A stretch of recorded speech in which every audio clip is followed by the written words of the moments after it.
الحمد لله نحمده ونصلي على رسوله الكريم أما بعد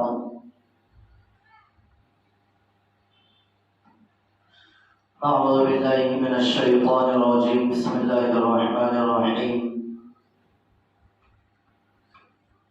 ضرب الله مثلا عبدا مملوكا لا يقدر على شيء ومن رزقناه منا رزقا حسنا فهو ينفق منه سرا وجهرا هل يستوون صدق الله العظيم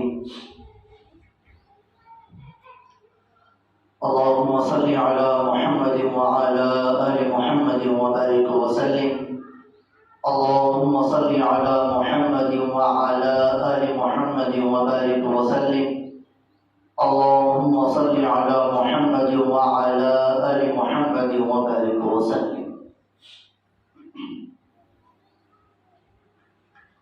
معزز حاضرین گرامی عزیزان محترم، میں نے خطبے کے اندر قرآن کریم کے 14ویں پارے کی ایک آیت پڑھی ہے۔ اس آیت کے اندر اللہ تعالیٰ نے 2 لوگوں کا تذکرہ کیا ہے، 2 لوگوں کے بارے میں اللہ نے بتلایا ہے۔ اس آیت کے سمجھنے سے پہلے اس کے پس منظر میں چند باتیں ہم کو جاننا ضروری ہے۔ وہ یہ ہے کہ چونکہ جنوری کا مہینہ چل رہا ہے اور جنوری کی 20 تاریخ ہے، ہمارے ملک ہندوستان کے اندر جنوری کے مہینے کی ایک الگ ہی پہچان ہے۔ اس کی وجہ ہے 26 جنوری، جس کو یوم جمہوریہ بھی کہا جاتا ہے۔ اس آیت کا تعلق اسی 26 جنوری سے جوڑا گیا ہے۔ جو آیت میں نے خطبے کے اندر پڑھی ہے، اس کا تعلق اسی 26 جنوری سے ہے۔ تو سب سے پہلے ہم 26 جنوری کو سمجھیں گے، پھر اس کے بعد ہم کو آیت کا مطلب سمجھ میں آئے گا۔ 26 جنوری جس کو پورا ہندوستان یوم جمہوریت کے نام سے جو ہے یاد کرتا ہے، اور جو ہے اس کے جو ہے تقریبات منائی جاتی ہیں، اس کا پس منظر کیا ہے، اس کا مطلب کیا ہے، اس کو ہم کو سمجھنا ہے۔ اس کا منظر یہ ہے، پس منظر اس کا یہ ہے کہ ہندوستان کے اندر جب مغلیہ سلطنت تھی اور مغل بادشاہوں کا دور رہا اور 300 سال سے زیادہ تک مغل بادشاہوں نے ہندوستان کے اندر حکومت کی، تو اس وقت تو پوری دنیا کے اندر مسلمانوں کی اور ہندوستان کی ایک الگ پہچان تھی۔ اس وقت بہت بڑا، بہت طاقتور ملک مانا جاتا تھا یہ ہندوستان۔ جب آج ہم ہندوستان دیکھ رہے ہیں، یہ اس وقت کا ہندوستان نہیں ہے۔ اس وقت کے ہندوستان میں تو پاکستان اور برما اور اس کے علاوہ جو ہے افغانستان کے علاقے، یہ بہت بڑا ہندوستان کا، جس کو بر صغیر ہند کہا جاتا تھا تاریخ کی کتابوں کے اندر۔ بہت بڑی حکومت تھی مغلیہ سلطنت کی، اور مغلوں کی بہت بڑی حکومت تھی۔ اس وقت 2 حکومتیں بہت زیادہ تھیں مسلمانوں کی، ایک خلافت عثمانیہ جو ترکی کے اندر تھی، اور دوسری خلافت مغلیہ سلطنت جو ہندوستان کے اندر تھی۔ تو ہندوستان کے اندر مغلیہ سلطنت زور شور پہ تھی، اور ایک زور تھا اس کا، اور اس کا اثر پوری دنیا پہ تھا۔ اس حکومت کا اثر پوری دنیا پہ تھا۔ تو اس وقت جو ہے، جو مسلمانوں کی دشمن طاقتیں ہیں اور جو اسلام کی دشمن طاقتیں ہیں، یعنی انگریزوں نے یہ پلان بنایا کہ بھئی ہندوستان جو دنیا کا اتنا بڑا سپر پاور ملک بن کے ابھرا ہے، اور جو ہندوستان کے اندر مسلمانوں کی اتنی بڑی طاقت ہے، اس کو ختم کیا جائے۔ چونکہ وہ شروع سے، اب سے نہیں، جب سے اسلام آیا ہے، جس دن سے، اس دن سے یہود و نصارہ اور اسلام دشمن طاقتوں کی یہی کوششیں رہی ہیں کہ کہیں پر بھی نہ مسلمان پنپنے پائے، نہ کہیں اسلام باقی رہے۔ یہ شروع سے ان کی کوششیں چل رہی ہیں۔ یہ آج جو ہمارے زمانے میں کوششیں چل رہی ہیں، یہ کوئی نئی چیز نہیں ہے۔ اللہ کے نبی صلی اللہ علیہ وسلم نے جب سب سے پہلے اسلام کی دعوت دی تھی، اور فاران کی چوٹی پر کھڑے ہو کر مکے کے لوگوں کو جب دین کی دعوت دی تھی، اس وقت سے اللہ کے نبی صلی اللہ علیہ وسلم اور اسلام اور مسلمانوں کے خلاف سازشیں شروع ہو گئی تھی۔ تو انگریزوں نے اس بات پر دیکھا اور غور کیا کہ ہندوستان جو ہے اتنا بڑا ملک ہے، اور مسلمانوں کی حکومت ہے، اس کو ختم کیا جائے۔ اور ختم کیسے کیا جائے؟ ان کے پاس لڑنے کی طاقت نہیں تھی مسلمانوں سے، اتنی سپر پاور طاقت تھی اس وقت مغلیہ سلطنت. تو انہوں نے تجارت کے بہانے، بزنس کے بہانے ہندوستان کے اندر قدم رکھا. سن 1661 کے آس پاس جو ہے سب سے پہلے ہندوستان کے اندر یہ لوگ آئے، جب جہانگیر کا دور تھا، جو بادشاہ کے بیٹے اکبر کے بیٹے تھے. جہانگیر کے دور میں ہندوستان آئے وہ لوگ، لیکن وہ زیادہ کامیاب نہیں ہو سکے. اس کے بعد جب شاہجہاں کا دور آیا، جو جہانگیر کے بیٹے تھے شاہجہاں، اورنگزیب عالمگیر رحمۃ اللہ علیہ کے والد صاحب شاہجہاں، جب ان کا دور آیا تو اس دور میں باقاعدہ انگریزوں کی ایک کمپنی جس کا نام ایسٹ انڈیا کمپنی ہے وہ ہندوستان آئی، اور آنے کے بعد شاہجہاں سے اجازت لے کر انہوں نے بزنس کرنا شروع کیا. اور کلکتہ کے اندر سب سے پہلے انہوں نے اپنا بزنس شروع کیا، چونکہ وہ سمندر کا کنارہ تھا، وہ لوگ وہیں آئے تھے سمندر کے راستے کلکتہ میں. وہاں پر سب سے پہلے ان انگریزوں کی بنیاد رکھی گئی اور وہاں سے انہوں نے کام کرنا شروع کیا.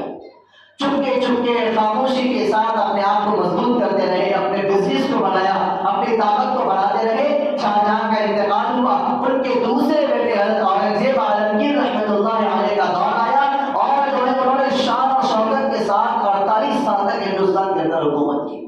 ان کے حکومت کے دور میں بھی انگریزوں کے پاس اتنی طاقت نہیں تھی کہ وہ مسلمانوں سے ٹکر دے سکے. لیکن جب اورنگزیب عالمگیر رحمۃ اللہ علیہ کا انتقال ہوا تو اس کے بعد مغلیہ سلطنت اور مسلمانوں کی طاقت کمزور ہوتی چلی گئی. اختلاف پیدا ہو گیا بادشاہ بننے میں، اور اختلاف کی وجہ سے مسلمانوں کی طاقت بکھرتی چلی گئی اور کمزور ہوتی چلی گئی. اور کمزور ہوتے ہوتے ہوتے بہادر شاہ ظفر جو بادشاہ بنے، جو سب سے آخری بادشاہ ہے بہادر شاہ ظفر کو جس وقت بادشاہ بنایا گیا، اس وقت ہندوستان کے تقریباً علاقوں جو ہے انگریز سے قابض ہو چکے تھے.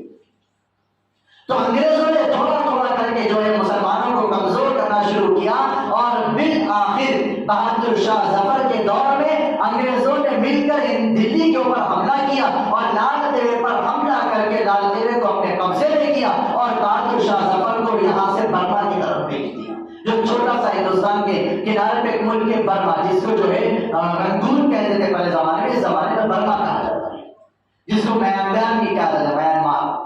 وہاں پر ان کو بھیج دیا گیا اور ان کو جلا وطن کی زندگی دے دی گئی. اور بہادر شاہ ظفر کے جانے کے بعد پورے ہندوستان کے اوپر انگریزوں کا قبضہ ہو گیا، اور ہندوستان کی جو پہچان پوری دنیا کے اندر تھی اسلام اور مسلمان کے نام سے، وہ پہچان کو ختم کر کے انگریزوں نے اپنا قبضہ کر لیا، اور اس کو بھی برطانیہ کے تحت یعنی انگلینڈ کے تحت جو ہے ہندوستان کی حکومت کو کر دیا گیا. اس طرح سے انگریز جو ہے ہندوستان کے اوپر قابض ہو گئے، ہندوستان کے اوپر ان کا جو ہے قبضہ ہو گئے. جب ہندوستان کے اوپر انگریزوں کا قبضہ ہوا تو اس وقت کچھ ایسے علاقے کے اپنے اپنے علاقے کے گورنر تھے جو مسلمان تھے، جن کے اندر ابھی ایمان حمیت باقی تھی، جن میں جو ہے سب سے پہلے نواب سراج الدولہ کا آتا ہے، جو کلکتہ کے اور بنگال کے جو ہے وہاں کے گورنر تھے. سب سے پہلے انہوں نے انگریزوں کے خلاف اعلان جنگ کیا، اور ان کے خلاف جنگ کرتے کرتے جو ہے وہ وہاں سے شہید ہو گئے.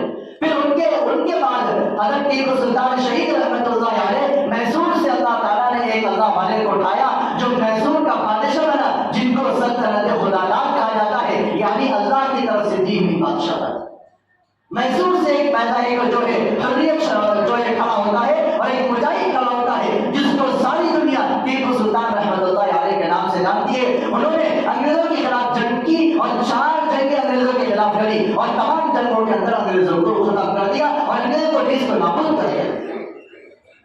اب انگریزوں کے ذہنوں میں اور انگریزوں کی نظروں میں ٹیپو سلطان علیہ الرحمن کھڑک رہے، اور انگریز کسی طرح سے ان کو شکست دینا چاہتے تھے، چونکہ انگریزوں کو معلوم تھا کہ جب تک ٹیپو سلطان زندہ ہے ہندوستان پر انگریز پوری طرح سے قابض نہیں ہو سکتا. چنانچہ اپنے ہی لوگوں کو خرید کر ٹیپو سلطان رحمۃ اللہ علیہ کے وزیر کو خرید کر جو ہے انگریزوں نے جو ہے انہی کے ذریعے سے ٹیپو سلطان رحمۃ اللہ علیہ کو شہید کروا دیا.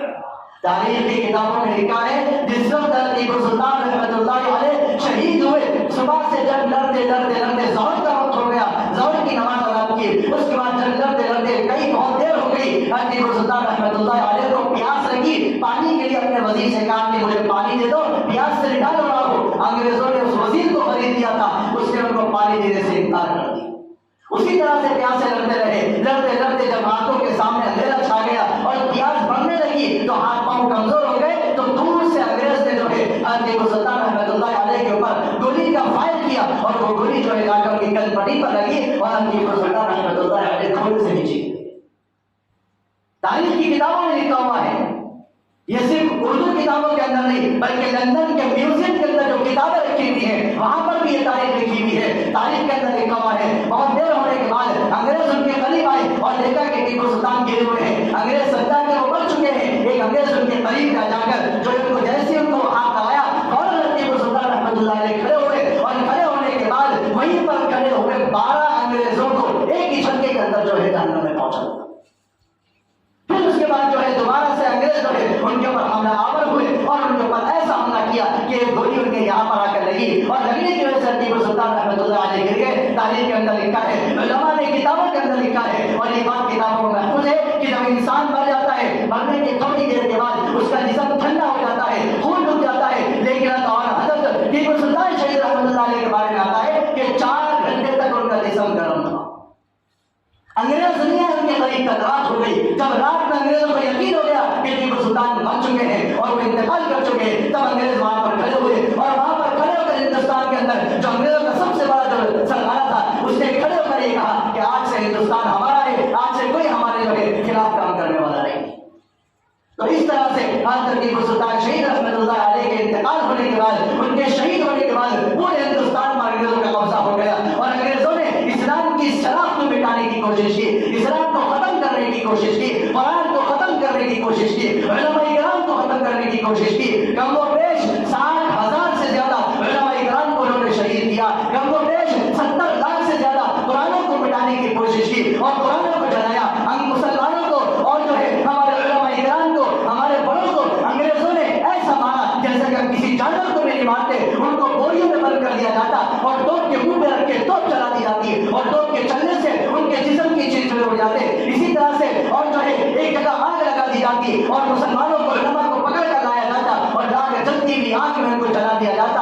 اس طرح سے کر کے انگریزوں کے ظلم و ستم بڑھتا گیا اور انہوں نے اتنا ظلم کیا اور اتنی کوشش کی کہ ہندوستان سے اسلام کو ختم کر دیا جائے، ہندوستان سے قرآن کو ختم کر دیا جائے، ہندوستان سے دین کو ختم کر دیا جائے، ہندوستان سے مسلمانوں کو ختم کر دیا جائے۔ 200 سال تک سن 1747 سے لے کر سن 1947 تک 200 سال تک انگریز کوشش کرتا رہا، انگریز سب کچھ کرتا رہا، لیکن میرے دوستو ہمارے بڑے، ہمارے اکابرین، ہمارے علماء، ہمارے بڑوں نے اب جو ہے اپنے آپ کو باندھا اور اپنی کمر باندھ کر انگریزوں کے خلاف کھڑے ہو گئے اور انگریزوں کے خلاف جہاد کا اعلان کیا۔ حضرت جو ہے شاہ عبدالعزیز محدث دہلوی رحمۃ اللہ علیہ نے انگریزوں کے خلاف جہاد کا فتویٰ اعلان کیا اور کہا کہ انگریزوں سے جہاد کرنا فرض ہو چکا ہے۔ پورے مسلمان اور پورے ہندوستان کے لوگ نکل گئے اور جو ہے مسلمانوں کے ساتھ غیر مسلم بھی تھے، سکھ بھی تھے، عیسائی بھی تھے، وہ لوگ تھے جو ہندوستان کے رہنے والے ہیں، تمام لوگوں نے مل کر جو ہے جہاد کیا اور جو ہے انگریزوں سے لڑتے لڑتے 200 سال تک انگریزوں سے لڑائی کی اور بالآخر اللہ تعالیٰ نے مسلمانوں کو اور ہندوستان کے لوگوں کے لیے وہ موقع فراہم کیا کہ سن 1747 کے اندر مسلمانوں کی کوششوں سے یہ ہندوستان سے انگریز ملک چھوڑ کر بھاگنے پر مجبور ہوئے۔ سن 1747 میں انگریز ہندوستان چھوڑ کر چلے گئے اور یہ کہہ دیا کہ اب ہمارے اوپر، اب ہندوستان کے اوپر ہماری کوئی حکومت نہیں، اب ہم اپنے علاقے میں واپس جاتے ہیں۔ میرے دوستو ہندوستان سے انگریزوں کو بھگانے میں سب سے بڑا کردار مسلمانوں کا رہا۔ اگر یقین نہیں آتا تو جائیے دلی کے اندر جو ہے، جو وہاں پر جو انڈیا گیٹ بنا ہوا ہے دلی کے اندر، اس کے اوپر جو ہے پورے شہیدوں کے نام لکھے ہوئے ہیں۔ 91,000 نومبر پر 91,000 شہیدوں کے نام لکھے ہوئے ہیں، جس میں سے 63,000 مسلمانوں کے نام ہیں جو ہندوستان کی آزادی میں شہید ہوئے۔ 91,000 شہیدوں کے نام لکھے ہوئے ہیں، جس میں سے 63,000 صرف مسلمانوں کے نام لکھے ہوئے ہیں، جنہوں نے اپنے خون اور پسینے سے اور اپنے خونوں کو بہا کر اس ہندوستان کو آزاد کیا تھا۔ ان کا مقصد کیا تھا؟ ان کا مقصد یہ تھا کہ اس ملک کے اندر جیسے مسلمان اور ہندوستان کا رہنے والا ہر فرد آزادی کی زندگی گزار رہا ہے، اسی طرح سے قیامت تک یہ ملک آزاد رہے اور قیامت تک یہاں پر رہنے والے ہر انسان کو آزادی ملنی چاہیے۔ اسی وجہ سے ہمارے اکابرین نے، ہمارے بڑوں نے جو ہے اپنے قربانیاں پیش کر کے ہندوستان کو آزاد کیا۔ 1947 میں ہندوستان آزاد ہوا اور اس کے 3 سال کے بعد 1950 کے اندر ہندوستان کا ایک آئین بنا اور کانسٹیٹیوشن بنا اور ہندوستان کو جمہوری ملک قرار دیا گیا۔ بیٹھ کر اس زمانے کے جو بڑے بڑے لوگ تھے، سر راجندر پرساد اور اسی طرح سے جواہر لال نہرو اور اسی طرح سے جمعیت علماء کے جنرل سیکرٹری مولانا حفظ الرحمان صاحب سیوانی رحمۃ اللہ علیہ اور ان کے علاوہ دوسرے کئی تقریباً 8 لوگوں کی ایک جماعت تھی جس میں مسلمان بھی تھے، غیر مسلم تھے۔ ان لوگوں نے بیٹھ کر ایک قانون بنایا اور یہ کہا کہ یہ ہندوستان جمہوری رہے گا، اس ملک کے اندر ہر مذہب کے ماننے والوں کو آزادی رہے گی، ہر مذہب کا ماننے والا اپنے مذہب کے مطابق چلے گا، کوئی بھی انسان ہندوستان کا کسی کے تابع نہیں ہوگا، ہر کوئی اپنے مذہب کی تبدیل کر سکتا ہے، ہر کوئی اپنے مذہب کو فالو کر سکتا ہے۔ یہ آزادی کا قانون لکھا گیا اور 1950 کے اندر اس قانون کو نافذ کیا گیا اور 1950 کو 26 جنوری کو یہ قانون نافذ ہوا اور پوری دنیا کے اندر ہندوستان کو جمہوری ملک قرار دے دیا گیا۔ تو میرے دوستو، یہ جو 26 جنوری منائی جاتی ہے یہ اسی کی یادگار ہے کہ آج کے یعنی 26 جنوری کے دن جو ہے ہندوستان کے اندر ہر انسان کو اس کی آزادی کا اختیار دیا گیا۔ کیوں؟ اس لیے کہ آزادی انسان کا حق ہے، آزادی انسان کا حق ہے، جو میں نے آیت خطبے کے اندر پڑھی ہے۔ اب میں اس آیت کو پڑھ کر بتاتا ہوں۔ اللہ تعالیٰ فرماتے ہیں کہ ضرب اللہ مثلا عبدا مملوکا لا يقدر على شيء۔ اللہ تعالیٰ مثال دے رہے ہیں دو لوگوں کی، ایک وہ آدمی ہے جس کو اللہ نے کسی کا غلام بنا دیا ہے اور وہ کسی چیز کا مالک نہیں، وَمَن رَزَقْنَاهُ مِنَّا رِزْقًا حَسَنًا، اور دوسرا وہ شخص ہے جس کو اللہ نے آزاد بنایا ہے اور اس کو اللہ نے خود مال دیا ہے اور وہ اپنی مرضی سے اپنے مال کو خرچ کرتا ہے۔ اللہ تعالیٰ فرماتے ہیں هَلْ يَسْتَوُونَ، کیا یہ بتاؤ یہ دونوں برابر ہو سکتے ہیں؟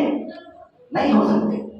ایک غلام ہے جو اپنی مرضی کا مالک نہیں ہے اور ایک آزاد ہے جو اپنی مرضی کا مالک ہے۔ معلوم یہ ہوا اللہ تعالیٰ یہ بتانا چاہتے ہیں کہ آزاد بڑا ہوتا ہے، آزاد اسم مسلم، آزاد جو انسان کا حق ہے۔ اللہ نے انسان کو آزاد پیدا کیا ہے، اللہ نے انسان کو آزاد بنایا ہے۔ اسی وجہ سے ہمارے اکابر نے ہندوستان کے اندر جمہوریت کو قائم کیا اور یہ بتایا اور قیامت تک کے لیے بتا دیا کہ ہندوستان آزاد ہے، جمہوری ملک ہے، یہاں کا رہنے والا ہر فرد آزاد ہے، یہاں کا رہنے والا ہر فرد اپنے مذہب کے لیے ہر کسی کو اختیار دیا گیا ہے، کسی کے اوپر کوئی زبردستی بھی نہیں ہے۔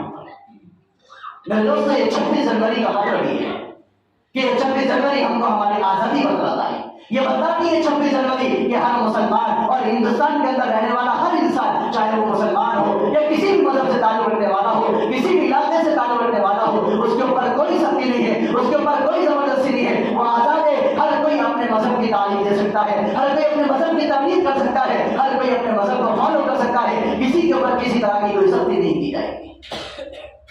یہ ہندوستان کا قانون لکھا گیا، یہ ہندوستان کا کانسٹیٹیوشن بنایا گیا۔ میرے دوستو، اس کے بعد سن 1950 کے اندر 26 جنوری میں 1950 میں جو ہے اس قانون کو پڑھ کر سنایا گیا اور یہ کہہ دیا گیا کہ آج کے بعد سے ہندوستان جمہوری ملک ہو گیا، ہندوستان کے اندر سب کو آزادی ہے۔ میرے دوستو، دنیا کے اندر بہت سارے ممالک ہیں لیکن اکثر ممالک ایسے ہیں جو اپنے بادشاہوں کے تحت رہتے ہیں، وہاں جمہوریت نہیں چلتی، وہاں آپ کسی بادشاہ کو کچھ نہیں بول سکتے۔ اگر آپ کچھ کہہ دیں گے بادشاہ کے خلاف تو آپ کو پھانسی اور جو ہے جیل کی سزا میں جانا پڑے گا۔ لیکن میرے دوستو، ہندوستان کو ہمارے بڑوں نے، ہمارے اکابرین نے دیکھ لیا تھا کہ آگے کیسے حالات آنے والے ہیں، اسی وجہ سے ہمارے بڑوں نے، ہمارے اکابرین نے ہندوستان کو جمہوریت بنا کے چھوڑ دیا۔ کیوں؟ تاکہ ہر انسان اپنا حق کے لیے آواز بلند کر سکے، ہر انسان کو حق ہے وہ اپنی آواز بلند کر سکے۔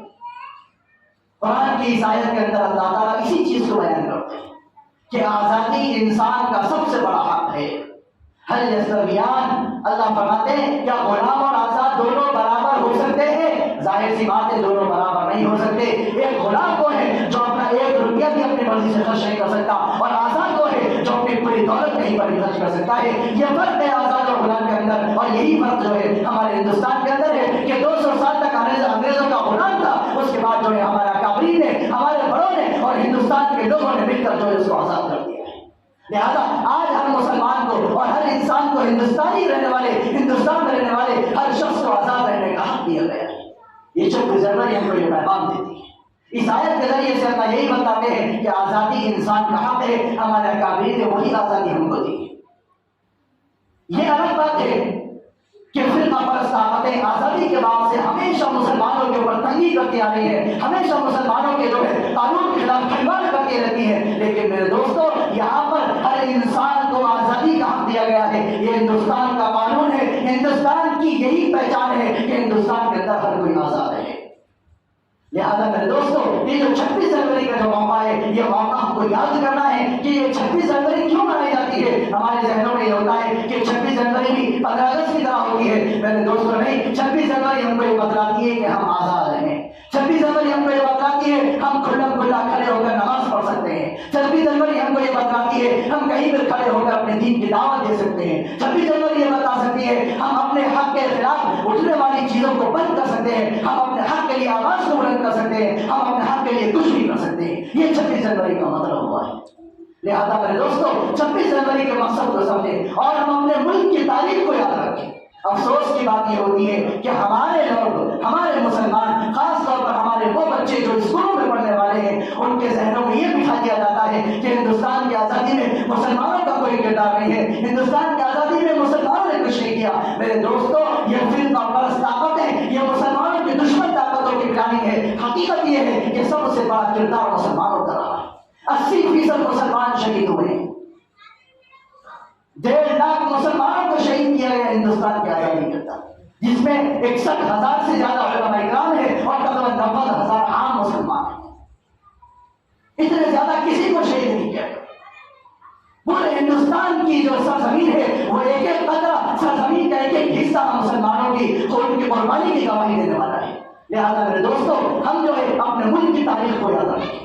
ہمیں اپنے ملک کی تاریخ یاد ہونی چاہیے. افسوس کی بات یہ ہوتی ہے ہمارے بچے 10th پڑھ لیتے ہیں، انٹر اور ڈگری کر لیتے ہیں، لیکن ہمارے بچے سے پوچھتے ہیں کہ بتاؤ ہندوستان کی آزادی میں کس کا کردار رہا؟ ہمارے بچے کہتے ہیں کہ فلاں فلاں کا جو ہے پنڈت جواہر لال نہرو کا کردار تھا اور گاندھی کا کردار تھا. لیکن کبھی مسلمانوں کی زبان سے یہ نہیں آتا، ہمارا بچہ یہ نہیں کہتا کہ ہندوستان کی آزادی کے اندر شیخ الہند مولانا محمود حسن صاحب دیوبندی رحمۃ اللہ علیہ، شیخ الاسلام مولانا حسن مدنی رحمۃ اللہ علیہ، حضرت الاسلام مولانا قاسم نانوتوی رحمۃ اللہ علیہ، مولانا جعفر تھانیسری رحمۃ اللہ علیہ، مولانا حفظ الرحمان صاحب سیواری رحمۃ اللہ علیہ، اور ان کے علاوہ مفتی رشید احمد صاحب گنگوہی رحمۃ اللہ علیہ، مفتی مولانا شفیع تھانوی رحمۃ اللہ علیہ، اور ان کے علاوہ ہزاروں مسلمان ہیں اور ہزاروں علماء ہیں ہمارے جنہوں نے اپنے خون کے ذریعے سے اس ملک کو آزاد کیا ہے. یہ ہمارے ملک کی تاریخ ہے. ہمیں فخر ہونا چاہیے کہ ہمارے ملک کو ہمارے اکابرین نے، ہمارے بڑوں نے اس ملک کو آزاد کیا ہے. یہ ہمارے فخر کی بات ہے. ہمیں اپنی تاریخ کو یاد کرنا ہے، اپنے بچوں کو بتانا ہے کہ ہندوستان کس کا آزاد کیا،